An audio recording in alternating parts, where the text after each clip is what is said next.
Hello viewers, চলে আসলাম আমার এনাদের ভিডিওতে। ঢাকা জিঞ্জিরা থেকে একটা 4080 আসছে। এটা শুধু ভোঁ ভোঁ করে শুধু শব্দ হয়। তো আমি আপনাদের একটু লাইন দিয়ে দেখানোর চেষ্টা করি। দেখেন, শুধু স্পিকার থেকে বড় ধরনের নয়েজ আসছে। এটার কোনো ভলিউমও কোনো কাজ করে না। কিন্তু যদি এটাতে আবার আমরা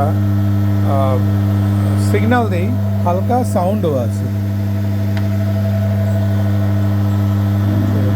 হালকা সাউন্ড আছে। এই দুই সাইডে ঠিক একই প্রবলেম। যখনই আপনি আউটপুট দিবেন তখন এটা নয়েজ আসছে। এই সাইডেও হালকা সাউন্ড আছে, সাউন্ড আছে।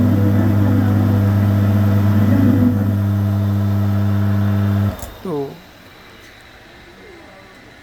এখন কি খারাপ, প্রবলেম কি? যারা টেকনিশিয়ান তারা নিশ্চয়ই এতক্ষণে বুঝে গেছেন কী সমস্যা। সেটা মাদারবোর্ড থেকে হতে পারে, ক্যাপাসিটার বোর্ড থেকে, পাওয়ার বোর্ড থেকে হতে পারে।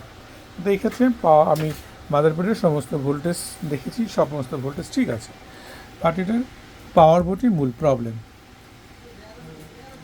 পাওয়ার বোর্ডের ক্যাপাসিটরগুলি খারাপ হয়ে আছে। আমি একটা ক্যাপাসিটর খুলে আমি দেখেছি যে ক্যাপাসিটর একদম খুব বাজে ধরনের খারাপ হয়েছে, ঠকঠক ঠকঠক শব্দ করে। প্রথমত আমাকে সেই ক্যাপাসিটরগুলো চেঞ্জ করতে হবে। ক্যাপাসিটরগুলো চেঞ্জ করার পর আশা করি প্রবলেম সলভ হয়ে যাওয়ার কথা। তারপরে যদি কোনো সমস্যা থেকে থাকে, নেক্সট এই কাজটা করার পর দেন আমাকে দেখতে হবে। তবে আশা করি প্রবলেমটা এইখানেই জর্জরিত।